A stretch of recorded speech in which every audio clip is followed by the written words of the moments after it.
13 Ancient Wisdom Stories, 1 Listen, Tenfold Insight. Dear friends, amidst the flow of time, the teachings of the ancients hold a timeless power.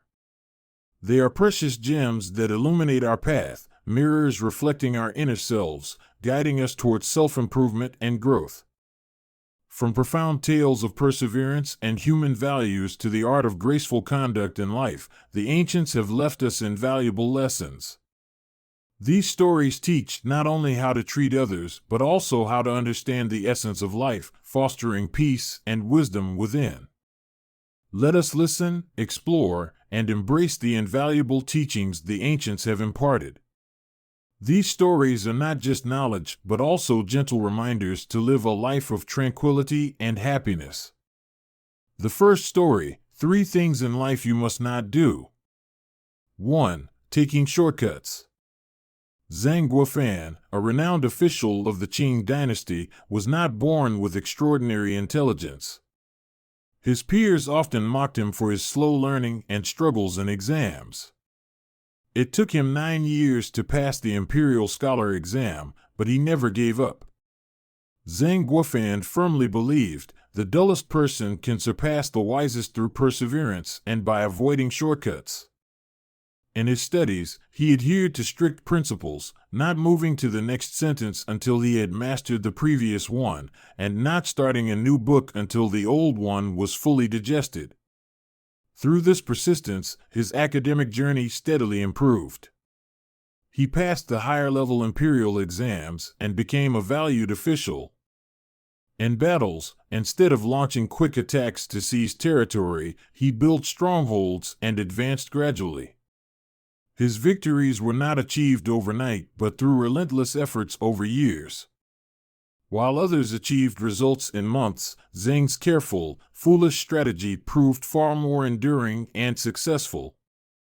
Avoid rushing to find shortcuts to success. Whether in studies, work, or any field, persistence in the right methods yield lasting results. Quick success without a strong foundation is like a castle built on sand. It will collapse at the first challenge. 2. Exploiting others, a loss greater than any gain. In a small mountain village lived a man named Li Zhong, notorious for his greed and cunning. He often exploited others' weaknesses to benefit himself, whether through stealing their possessions or efforts. One day, a wealthy merchant named Chen Bo visited the village. Known for his generosity, Chen Bo warmly invited Li Zhong to collaborate on a lucrative business deal. Suspicious at first, Li Zhong eventually saw it as a golden opportunity to profit. During the deal, Li Zhong secretly manipulated documents and swapped goods to claim all the profits. He rejoiced, thinking he had outwitted the wealthy merchant and that no one would discover his deceit. But his joy was short-lived. Soon, his fraudulent acts came to light. Hearing that he had swindled the well-respected Chen Bo, all other business partners refused to work with Li Zhong. He lost every deal, and his reputation was ruined. No one wanted to associate with a greedy cheat. Chen Bo merely smiled and remarked, gaining small advantages by breaking trust costs far more in the end. Those driven by greed will never find peace or lasting success. Exploiting others not only destroys trust, but also forfeits greater opportunities in the future. True happiness and success come from sincerity, integrity, and generosity. Living a virtuous life is the only way to build a solid foundation for a meaningful existence. 3. Harming others. Long ago, in a riverside village, lived a hunter named Lu Yu, infamous for his cunning ways. He not only hunted animals but also set traps to harm others. Lu Yu often deceived the villagers and stole their belongings. One day, Lu Yu devised a malicious plan.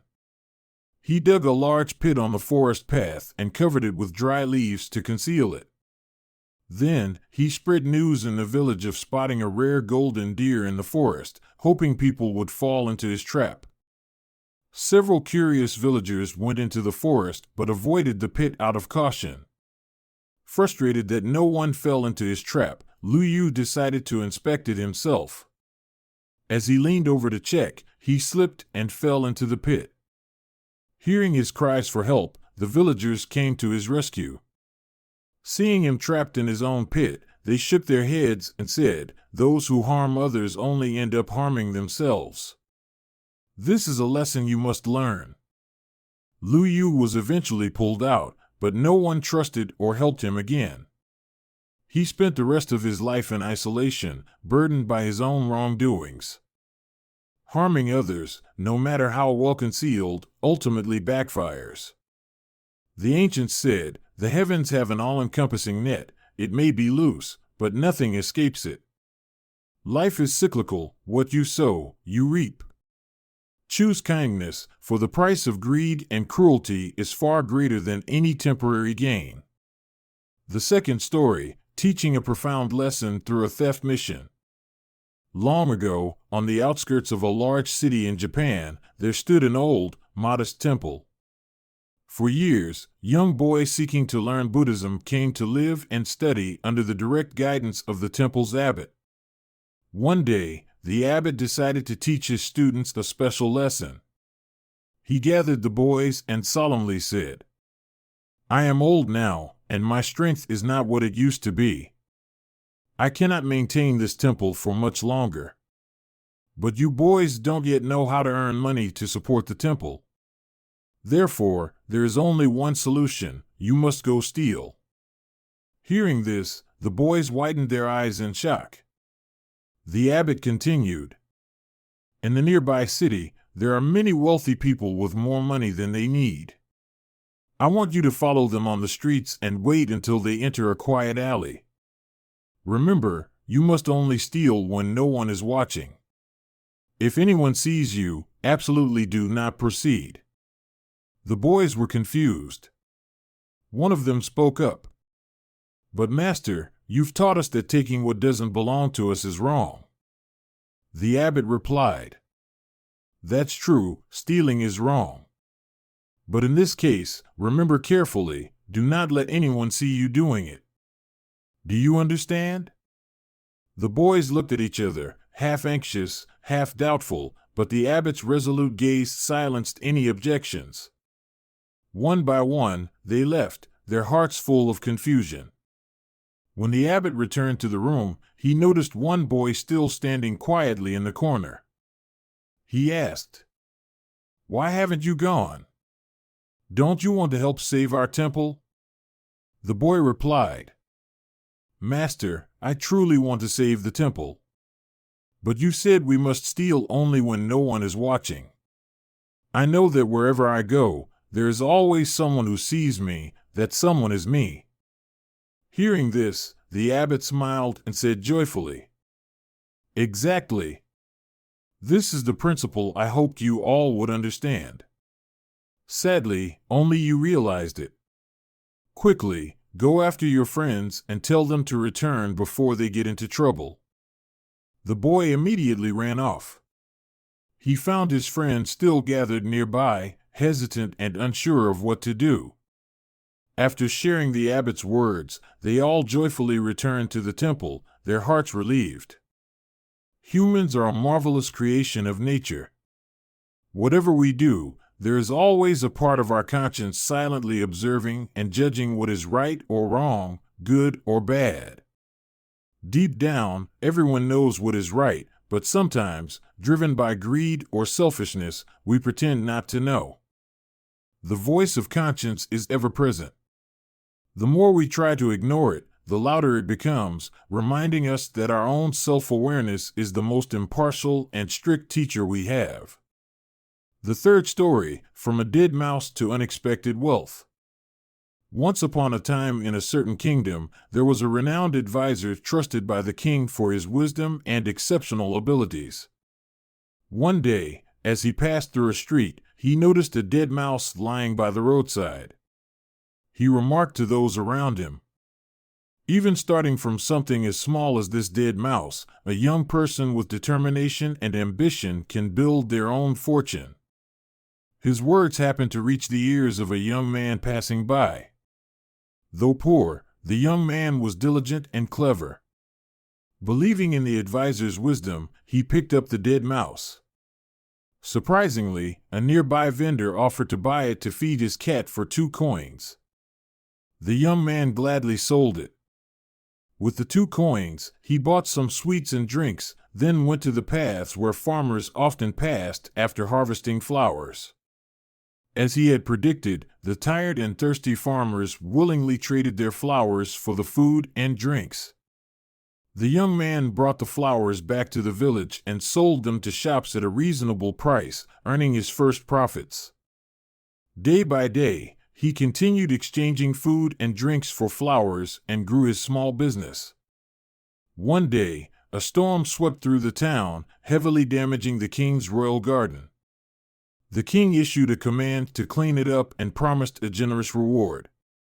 The young man approached the royal gardener and offered to help clean the garden, requesting half of the reward in return. The gardener agreed. The young man then gathered the children of the village, promising to reward each child with a treat for their help. The children worked quickly and thoroughly, gathering all the broken branches and fallen leaves into neat piles.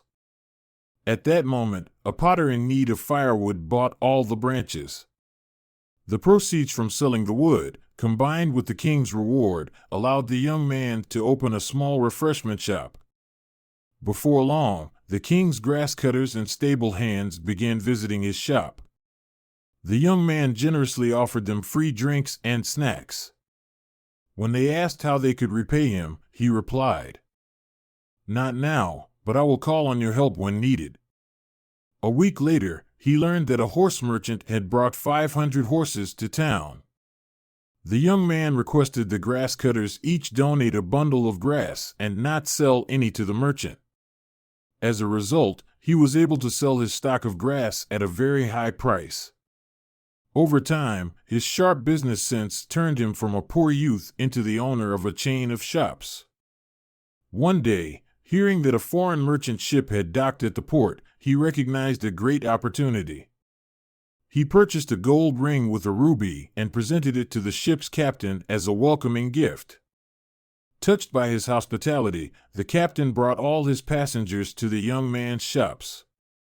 This led to him becoming a broker for traders from other ships, allowing him to build a thriving business empire. Remembering the advisor's teachings, the young man donated half of his fortune to express his gratitude. When he met the advisor, the latter was astonished and deeply impressed. The advisor realized that the young man was not only wealthy but also wise and grateful. Believing him to be worthy, the advisor offered his daughter's hand in marriage and suggested the young man succeed him as the royal advisor. After the advisor's passing, the young man became the king's counselor, admired and respected by all. Not only was he successful in his career, but he also led a generous life, frequently helping the poor. He believed happiness lies in giving. He constantly reminded others that opportunities are always present, but only those who recognize, seize, and persevere will achieve true success. The fourth story, be cautious in peace, calm in crisis. The ancients had a saying, act as though trouble is near even in peaceful times, and remain calm as though nothing has happened during a crisis. This timeless lesson emphasizes the value of vigilance and composure in all circumstances. Laozi once said, when things are unclear, that is the best time to plan. In times of peace, failing to prepare for potential risks can leave one unguarded when challenges arise. A wise person anticipates danger and prepares in advance, allowing them to handle crises with clarity and resolve. Staying calm in chaos, a lesson from Emperor Kangxi. During the Qing dynasty, when the revolt of the 3 feudatories broke out under Emperor Kangxi, the situation was extremely tense. Qing forces and Wu Sangui's troops fought fiercely for over 2 weeks without any updates. Inside Beijing, anxiety spread, with fears of a major upheaval. However, Emperor Kangxi remained calm. Every day, He rode horses and practiced archery, appearing composed amidst the turmoil. Someone once asked him, "With the situation so dire, how can your majesty remain so relaxed?" Kangxi explained, "In times of panic, a ruler must stay calm. If I show fear, the people will lose confidence, the army will grow restless, and the enemy will take advantage of the chaos." His tranquility not only stabilized the morale of his people, but also deterred potential traitors from acting on their ambitions. In the end, Kangxi successfully regained control and suppressed the rebellion. He later taught his princes, "In great matters, your mind must remain as calm as still water. Only with a steady heart can you truly see the essence of a problem." This story teaches us that calmness is not indifference, but a mastery of emotions and thoughts in the face of adversity. A tranquil mind allows one to discern the heart of an issue, make sound decisions, and act effectively. Conversely, panic often leads to errors and worsens the situation. In modern life, unexpected challenges abound. To navigate them, one must learn to be cautious in times of peace and composed in times of crisis. Only by maintaining inner calm can we see the bigger picture, take the right actions, and achieve lasting success. The fifth story: the greatest disaster is not knowing contentment, the greatest harm is greed. Laozi once said, "There is no greater disaster than not knowing contentment, and no greater harm than greed." Humans, once they achieve a stable life, often do not stop there. They continue to seek comfort, and once comfortable, they desire extravagant material pleasures. Having enough is a blessing, but excessive greed only brings exhaustion and harm. A fable of greed: in a certain region, a flood occurred. A group of people fled together. Among them was a man known for his excellent swimming skills, but on this day, he struggled and lagged behind. His companion asked, "You're such a strong swimmer, why are you falling behind?" Breathing heavily, he replied, "I'm carrying a lot of money on my back. It's too heavy, I can't swim properly." His friends urged him to discard the money to save his life, but he stubbornly refused. In the end, he was swept away by the flood. This echoes the teaching in the Tao Te Ching. Excessive attachment leads to great loss, hoarding too much brings destruction. Greed and clinging to what is unnecessary lead only to suffering. The greatest disaster humans face is their inability to let go of desires. The wisdom of letting go. In life, the key is understanding. When you achieve clarity, you can smile in the face of adversity. When you see through worldly attachments, it becomes easier to let go of burdens. As an ancient poem beautifully puts it, "Spring has flowers, autumn has the moon. Summer brings cool breezes, winter brings snow." If the heart is free from worldly concerns, every season is a beautiful time on earth. Those with true vision know what they want and are not swayed by ambition or fleeting desires. They are undisturbed by past gains or losses and maintain a tranquil heart. Without greed or attachments, they free themselves from pressures and worries, focusing instead on meaningful and valuable pursuits in life.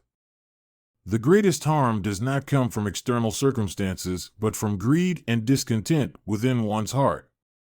Only by letting go of these can one truly live a peaceful and liberated life. The sixth story: ancient wisdom in cultivating composure through Go. In Chinese history, there have been many astonishing military feats where small armies defeated much larger forces. These successes were not coincidences but closely tied to the composure of their commanders. A prime example is the Battle of Fei River, where the Eastern Jin Army, with less than 100,000 soldiers, triumphed over the 1 million strong forces of former Qin led by Fu Jian.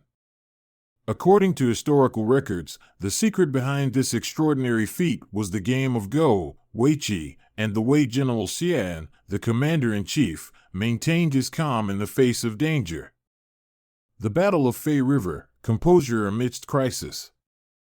When the massive army of former Qin marched to conquer the eastern Jin, the situation was dire, spreading panic among both the emperor and the people. Yet, instead of showing concern, Xian remained composed, even inviting his close friends to the mountains to play Go. At the time, Huan Chong, a renowned talent of Jiangnan, was alarmed to see Xian leisurely playing Go during such a critical moment. Huan doubted Xian's ability to command and feared the eastern Jin was doomed to fail. However, contrary to everyone's expectations, Xian quietly devised his strategies while playing. He reorganized defenses in the west, carefully deployed his troops, and coordinated his generals with remarkable precision. As a result, the Eastern Jin army achieved a miraculous victory at Fei River, crushing the vastly larger Qin forces.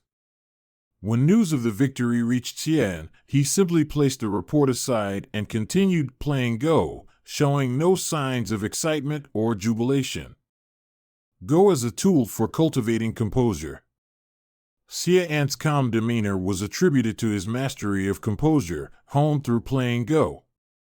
More than just a game, Go was a tool for cultivating the mind, helping individuals maintain calmness, clarity, and resolve in any situation. According to legend, Go originated during the reign of Emperor Yao, who invented the game to educate his son, Danju. The black and white stones and the square board symbolized the interplay of heaven and earth, yin and yang. Through Go, the ancients not only trained their intellect but also gained insights into astronomy, military strategy, and the dynamics of the universe. Thanks to the composure developed through Go, Xian calmly faced adversity, methodically arranged his battlefield, and led the Eastern Jin to victory in a historic military triumph of the few defeating the many. Go, therefore, is not just a game of intellect but also a method of cultivating the mind and character.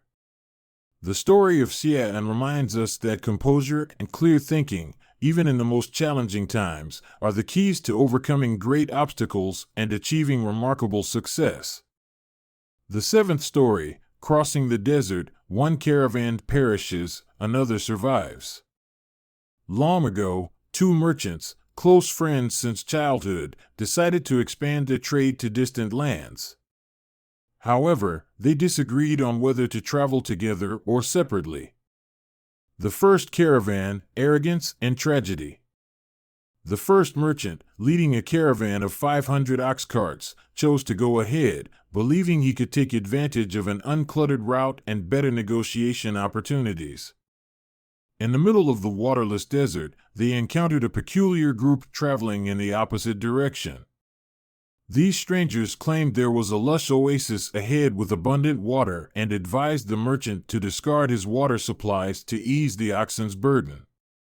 Despite prior warnings about deceptive spirits disguised as humans, the merchant trusted the strangers and dumped all their water. But there was no oasis. Exhaustion overtook the caravan, and one by one, the oxen died, followed by the men. The strangers, actually demons, rejoiced at the caravan's demise, leaving behind a trail of skeletons scattered across the scorching sand. The second caravan, wisdom and triumph. The second merchant, having learned from his friend's mistake, prepared meticulously. He brought ample water and warned his caravan of the desert's lack of resources and its dangers, including malevolent spirits. When the caravan encountered strangers offering similar advice to discard their water, the merchant grew suspicious and instructed his group. "We are traders, we must not abandon anything valuable without knowing what lies ahead. Only when we find a real source of water will I decide." He reminded them, "If this desert had water, why would it be called the waterless desert?" The caravan pressed on, ignoring the stranger's words. Eventually, they reached the site where the first caravan had perished. Seeing the remains of oxen and humans scattered about, the second merchant salvaged whatever goods were still usable. Thanks to his careful preparation and clear thinking, the second merchant led his caravan safely across the desert. They reached a populous region, sold their goods, and made a significant profit. The merchant returned home safely to enjoy his success with his family. The lessons of success and failure. The first merchant failed due to arrogance, ignoring warnings and allowing greed to cloud his judgment. Worldly intelligence, when not guided by ethics and clarity, often becomes a tool of ambition. The second merchant succeeded by looking ahead, questioning unverified claims, and prioritizing safety over impulsive decisions. He not only protected himself, but also led his group through danger. Wisdom beyond knowledge. As taught in the 8 realizations of a great being, the first realization reminds us, the world is impermanent, everything is subject to change. This body is a source of suffering, and material possessions are transient illusions. Understanding this, one can gradually free themselves from greed and delusion. True wisdom is not just knowledge, it encompasses clarity, morality, and compassion. A wise person balances logic and emotion, avoids being driven by greed, and remains prepared for challenges. Only with such wisdom can one navigate life's uncertainties and achieve lasting success. The 8th story, the Buddha teaches, never judge people by their appearance. Humans often judge others based on outward appearances. What the eye sees shapes the heart's affection or aversion, but such judgments frequently lead to mistakes. In the stories of the Buddha's teachings, there is a tale about a woman who worked as a street sweeper in the city of Shravasti. 1. The story of the street sweeper. This woman swept the streets diligently every day, never shirking her duties. However, her work left her dirty and disheveled, causing the townspeople to avoid her and treat her with disdain. Whenever they saw her, they would cover their noses and show visible disgust. The Buddha, however, was different. He not only refrained from shunning her, but also showed compassion, encouraging her to attend his teachings and make efforts to improve herself. This attitude angered the townspeople, who questioned him. You are a revered teacher of purity, so why do you interact with someone so filthy? Does her presence not bother you? The Buddha replied solemnly. This woman works hard to keep the city clean, making a significant contribution to society. She is humble and responsible. Why do you despise her? At that moment, the street sweeper entered the room, having bathed, donned fresh clothing, and appeared radiant. The Buddha then continued, You, on the other hand, may appear clean outwardly, but your minds are filled with arrogance and impurity. External filth can be easily washed away, but an impure mind is far harder to cleanse. Ashamed, those who had mocked her realized their folly. From then on, they refrained from judging others solely based on appearances. 2. The Buddha's teachings. The Buddha taught that we should not use personal biases or worldly prejudices to evaluate others. Those who let emotions cloud their judgment often act blindly, leading to mistakes. If one has the chance to hear the truth, they should awaken, repent, and strive to change, avoiding anger and prejudice as chains that bind their spirit. This story reminds us that outward appearances are merely a surface layer and do not reflect a person's true qualities or value. What truly matters is the heart and soul within. External filth can be washed away, but an impure mind is far harder to cleanse. Let us learn to view others with compassion and understanding rather than hastily judging them. By letting go of prejudice and opening our hearts, life becomes more harmonious and beautiful. The 9th story, the monk and the lesson from the lotus pond spirit. Long ago, there was a kind-hearted and virtuous monk who devoted himself to reciting scriptures, observing precepts, and meditating beneath a great tree in the forest. Over time, however, his mind grew restless and lost its purity. One day, while taking a walk, he came across a lotus pond with beautiful blossoms in full bloom. He thought to himself, if I pick a lovely lotus flower to offer to the Buddha, its fresh fragrance will help me enter deep meditation. With this thought, he bent down to pluck a flower. At that moment, an authoritative voice rang out. "You are a monk. How dare you steal my lotus flower?" Startled, the monk asked, "Who are you? And why do you claim this lotus belongs to you?" The voice replied, "I am the spirit of this lotus pond. These flowers are the result of my diligent care. You, as a monk, have let greed take over and stolen a flower without repentance. Why?" Ashamed, the monk knelt and apologized. "Spirit of the lotus pond, I realize my mistake. From now on, I will not covet anything that does not belong to me." Just then, another man approached the pond, marveling at the beauty of the lotus flowers. He said, "These flowers are so beautiful. I'll pick them to sell for money and gamble to recover my losses." The man jumped into the pond, trampling and picking all the flowers, muddying the water. Yet, the spirit of the lotus pond remained silent. The monk, puzzled and upset, asked, "Spirit of the lotus pond, when I picked a single flower, you scolded me, but now that this man has destroyed the entire pond, why do you stay silent? Where is the justice?" The spirit replied calmly, "You are like a white cloth, even a small stain is visible and easy to clean. That man, however, is like a blackened rag, steeped in filth for so long that no washing can make it clean. I corrected you so you could amend your ways and preserve your purity.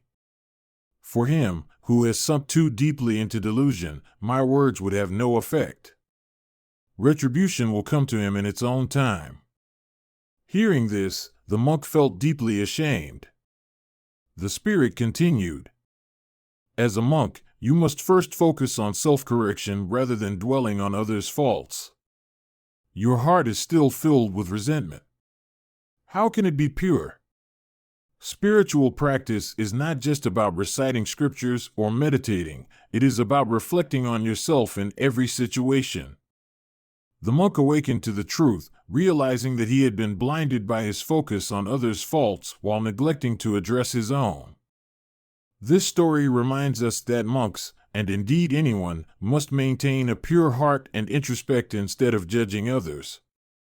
Small mistakes, if left uncorrected, can become significant obstacles on the path to self-cultivation. Focus on correcting yourself first. Only when the mind is as clear as a mirror can we find true liberation and peace. The 10th story, don't hide your dream too deeply, let it shine. The English have a saying, if you take no risks at all, that is the greatest risk. Even the most ordinary person carries unique dreams. No matter how difficult life may seem, it always holds its own glory. Those who are successful today often recall moments of struggle and uncertainty in their youth. If you ask for their secret, the common answer is, start pursuing your dream. Two young men once sought advice from a wise elder. They both asked the same question. We have many dreams and ambitions, but we don't know where to begin. The elder smiled, gave each of them a seed, and said, "This seed is special. If you can take good care of it, your dreams will come true." Years later, the elder met the two young men again. The first carefully brought out a silk box, gently opened it, and said, "I've kept this seed very well. Every day, I've protected it diligently." The elder nodded, then turned to the second young man. Covered in sweat, the second pointed to a lush hillside and said, Look, I planted the seed, watered it, and nurtured it. Now, the whole hill is green, and the trees are laden with fruit.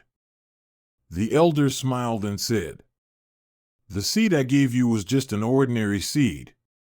If you merely keep it, it will never sprout. But if you plant it and nurture it with sweat and effort, it will grow into something extraordinary. Human greatness is born of dreams. It is dreams that drive extraordinary achievements. However, dreams only become reality when paired with determination and action. Too often, people spend their lives waiting for recognition from others, yet lack the courage to believe in their own dreams.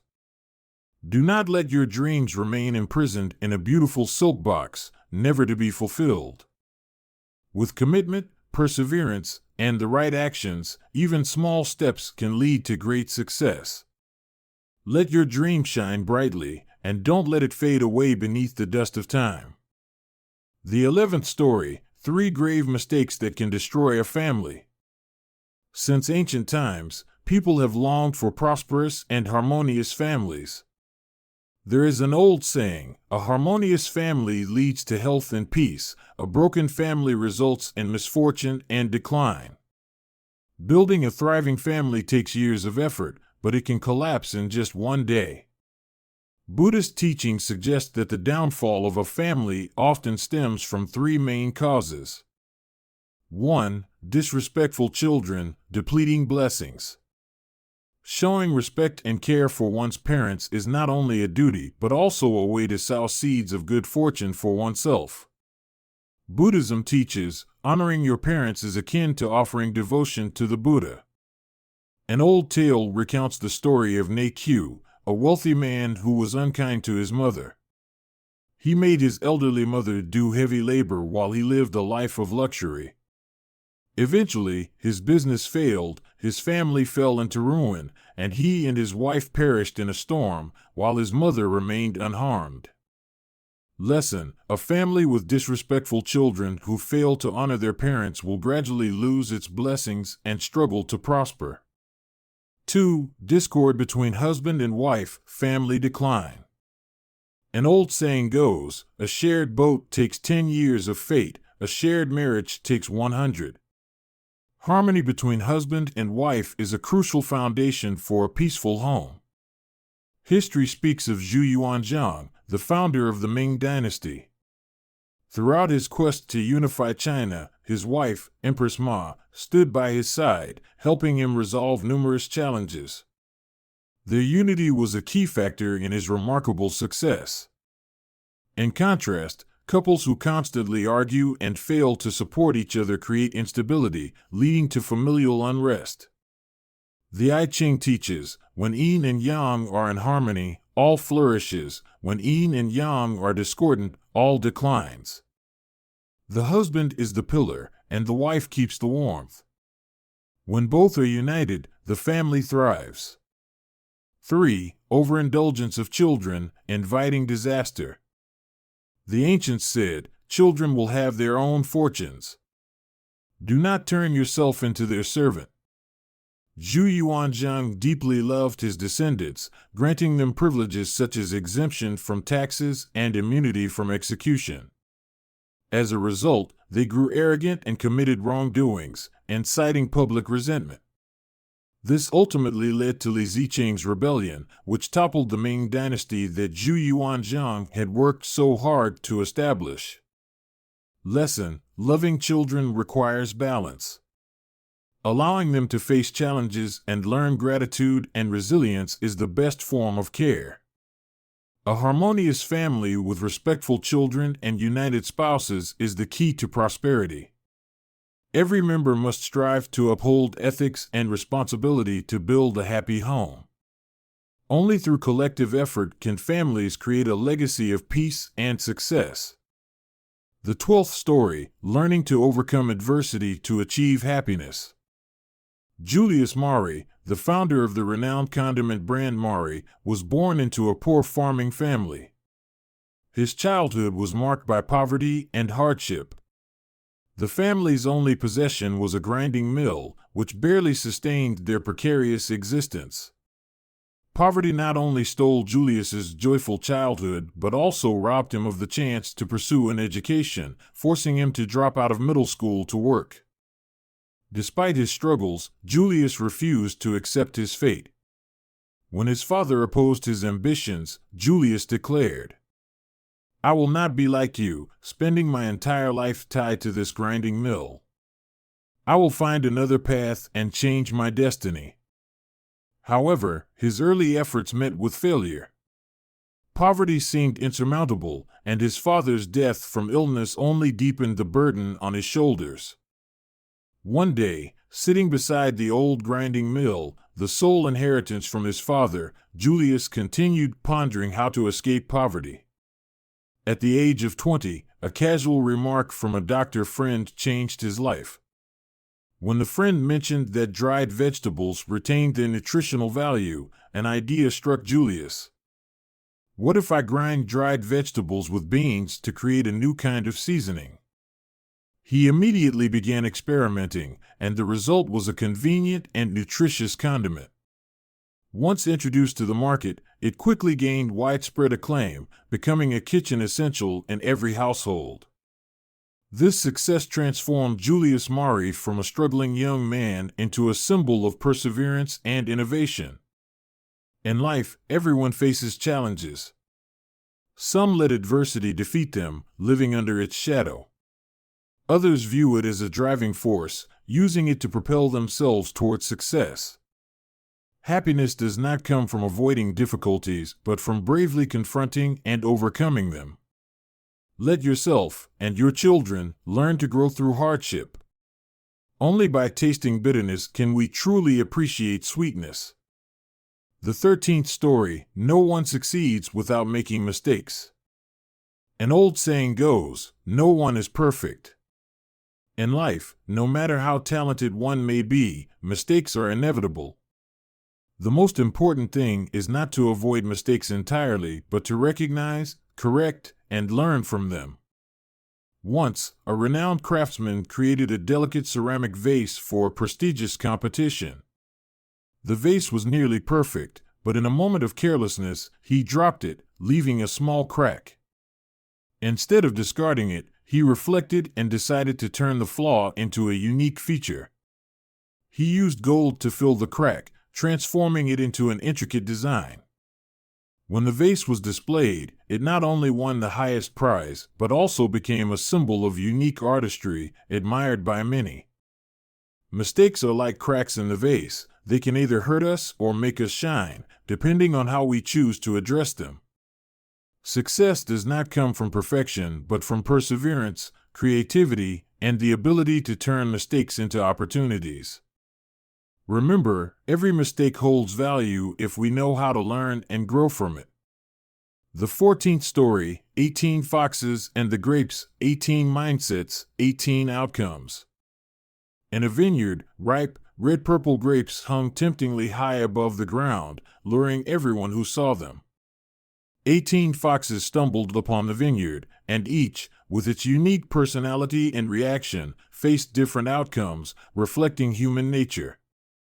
The first fox, though the grapes were out of reach, it didn't give up.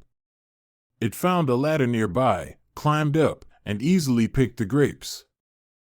Outcome: success through direct problem solving. The second fox, unable to reach the grapes, it told itself, "These grapes must be sour anyway," and walked away. Outcome: self-consolation with a reasonable excuse. The third fox believed it could reach the grapes by jumping repeatedly. Exhausted, it eventually died. Outcome: failure due to stubbornness and not knowing personal limits. The fourth fox, frustrated and angry, it cursed and caused chaos until a farmer discovered it and killed it. Outcome: self-destruction from negative reactions. The fifth fox sat and cried, lamenting its small stature and inadequacy to reach the grapes. Outcome: failure from retreating and self-pity. The sixth fox convinced itself, "It's fine, no one else can get the grapes either," and left.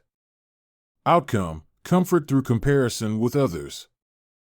The seventh fox blamed its bad luck and destiny, succumbing to despair and dying in grief. Outcome: prolonged suffering due to frustration and hopelessness. The eighth fox, obsessed with the grapes, it banged its head against a tree in frustration and died. Outcome: failure due to emotional imbalance and lack of control. The ninth fox, instead of focusing on the grapes, it found a lemon and was satisfied with the substitute. Outcome: success through acceptance of alternatives. The 10th fox realized it lacked the skill to reach the grapes, so it learned how to use a ladder. Eventually, it succeeded. Outcome: success through self-improvement. The 11th fox stepped on its companions to reach the grapes. Outcome: success at the expense of others, earning no respect. The 12th fox befriended a stronger fox and got its help to pick the grapes. Outcome: success through leveraging others' strengths. The 13th fox criticized the vines for growing too high and claimed the grapes weren't as good as they looked. Outcome: dissatisfaction masked by denial of the goal's value. The 14th fox scorned the fallen grapes on the ground, declaring them unworthy to eat. Outcome: negative consequences from defensive pride. The 15th fox didn't try to reach the grapes but wrote a poem about its unattainable dream. Outcome: transformed emotions into creative expression. The 16th fox fell ill from frustration, turning mental stress into physical pain. Outcome: failure due to psychological pressure manifesting physically. The 17th fox proudly claimed that even without the grapes, it was equal to others. Outcome: boosted self-esteem through collective identity. The 18th fox gathered its fellow foxes to build a ladder together and shared the grapes with everyone. Outcome: success through cooperation, benefiting all. This tale of 18 foxes shows how our attitudes and responses to challenges reflect our nature and determine our outcomes. Many failed because they chose to blame others, retreat, or act inappropriately. Those who succeeded relied on creativity, collaboration, or self-improvement. Every problem in life can lead to different results depending on how we approach it. Success or failure is not solely dictated by circumstances, but primarily by our mindset and actions.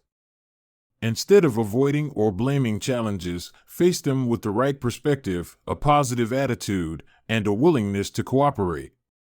By shifting your perspective, you can turn any obstacle into an opportunity to grow and succeed. The 15th story: He who controls desire can master life. In a distant kingdom, the queen organized a selection process to find a royal chauffeur. Hundreds of candidates participated in rigorous tests, and only 3 of the best remained. The queen personally evaluated them with one question. There is a large bag of gold placed near the edge of a cliff. If you were to drive past it, how close could you stop? The first candidate confidently replied, I can stop just 1 meter away from the gold. The second laughed, I can get even closer, just 0.5 meters. When it was the third candidate's turn, he shook his head and firmly stated, I would not go near the edge of the cliff, nor do I need the gold. In the end, the third candidate was chosen because he demonstrated that rejecting temptation is a form of self-preservation. Life is a journey of strengthening willpower, but willpower is not innate. For young people, especially, their resolve can be fragile and easily swayed by temptation. Rather than expecting children to resist all temptations on their own, parents should teach them that discipline is not a restriction but a form of protection. As the monk Tang Sanzang once told Zhu Beiji in Journey to the West, discipline is not to constrain you, but to protect you. One day, I overheard a conversation between a mother and her son in a supermarket. The mother was planning to buy her son both a shirt and a watch as gifts. But the boy smiled and said, Mom, I only need the shirt. It's not expensive, but it's from you, and that's enough for me." The mother was touched by her son's sense of contentment, understanding that it reflected strong willpower and the ability to control his desires. Fostering emotional intelligence in children involves teaching them the value of contentment and the ability to delay gratification. A distant cousin of mine was once so obsessed with reading novels that his grades plummeted. He realized that if he didn't change, his future would be bleak. He convinced himself, "I'll wait until after I've passed my university exams, then I'll read as much as I want. It'll be even more enjoyable then." Thanks to his self-discipline, he became the top student at a prestigious university. Temptation is present in all aspects of life, from captivating video games and addictive social media to fleeting desires. Those who can resist temptation are those who can control their own lives. Like my cousin, who triumphed over his impulses, I believe that anyone who can say no to unnecessary distractions can build a life they can be proud of. The 16th story, Luca's kindness in the small village. In a small village along the Mediterranean coast, surrounded by lush olive fields and bathed in golden sunlight, there lived a young man named Luca.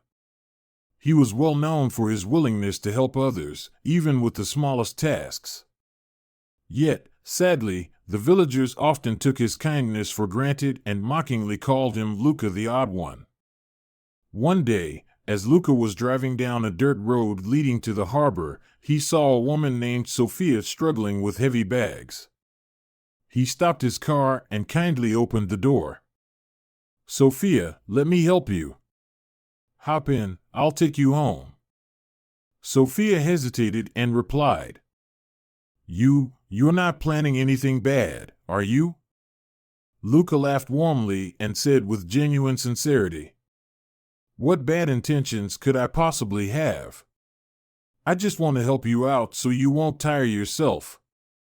Eventually, Sophia agreed to get in, but as she noticed Luca taking a quiet shortcut, she panicked. "Stop the car right now. Where are you taking me?" Luca, startled and hurt, stopped the car and looked at her with sad eyes. "I was just taking the shortcut to get you home quicker. I didn't mean to scare you." Sophia got out, grabbed her bags, and walked away, muttering, "Only crazy people help strangers these days." Luca stood there, heart heavy with sadness, but he bore no resentment. The next day, Luca was seen fixing the roof of the village's old church, a place he had prayed in as a child. As the villagers passed by, they gossiped. "Why is he wasting his time working for free? He's probably just trying to get attention."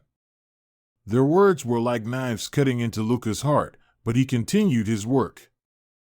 Later, a small child approached him and said, "Thank you, Uncle Luca. Because of you, the church roof doesn't leak anymore. My mom and I won't get wet when we come to pray." Luca smiled, knowing that his kindness wasn't in vain. He thought to himself, "If being kind makes me strange, then I'm happy to be strange for life." Don't let cruel words stop you from doing good. Kindness doesn't need recognition, it simply needs to come from a sincere heart. Be like Luca, turning criticism into motivation to keep spreading love and compassion. Story 17, the man who searched for the poorest person in the world to gift a precious box, and the unexpected outcome. Long ago, in a distant kingdom, a wise man happened upon a rare sandalwood block. He crafted it into a magnificent golden box and declared, "I will gift this box to the poorest person in the world." The news quickly spread far and wide, attracting countless impoverished people who came to share their circumstances. Beggars, the disabled, and orphans all hoped they deserved the gift. However, after hearing each story, the wise man would shake his head and say, "You are not yet the poorest person in the world." His strange words and actions stirred much gossip among the people. Some even suspected he was making empty promises, with no intention of giving away the box. One day, the wise man stood among the crowd and proclaimed, "The poorest person in the world is none other than our king. Only he is worthy of receiving this box." When this news reached the king, he was furious and ordered the wise man to be brought to the palace. Standing before the king, the wise man was led into a room brimming with gold, silver, and jewels. The king sternly asked, "Do you know where this is?" The wise man replied, "This is a treasury filled with gold and silver." The king pressed further, "You dare to claim that I am the poorest person in the world, then what is this?" The wise man calmly answered, "This is a place where wealth is stored, but your majesty is a king, not a treasure keeper." The king stood silent as the wise man explained, "Your majesty, you possess great wealth, but the true riches of a king lie in the prosperity of the nation. The well-being of your people is your true attire, and their praise or criticism is your face. This treasure only makes you outwardly rich, while the people outside live in suffering. It is their poverty that made me realize our king is the poorest of all." Upon hearing this, the king bowed his head in shame and immediately ordered the treasury's wealth to be distributed to aid the poor. From that moment on, throughout the kingdom, the king was admired and loved by his people. Wealth, when hoarded, remains lifeless and meaningless. But when shared to help those in need, it becomes true value. True wealth lies not in how much one owns, but in the spirit of giving. The greatest happiness comes when we bring benefit to others, for genuine richness is the joy and meaning we give to life. Story 18. A home with 3 joys will eventually attract noble benefactors.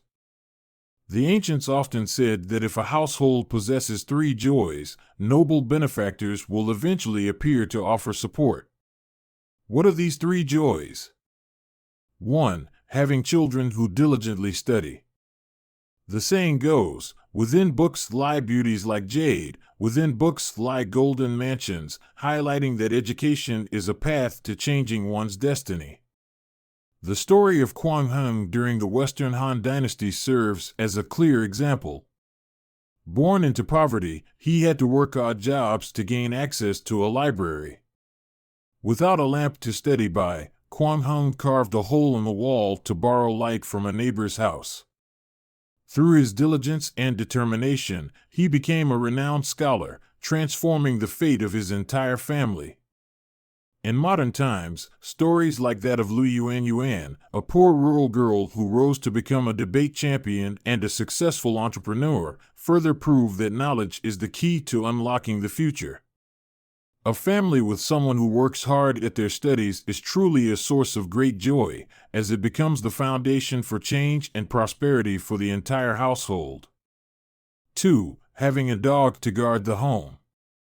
There's a saying, when dogs arrive, wealth enters the home. Dogs have long been symbols of loyalty, good fortune, and protection.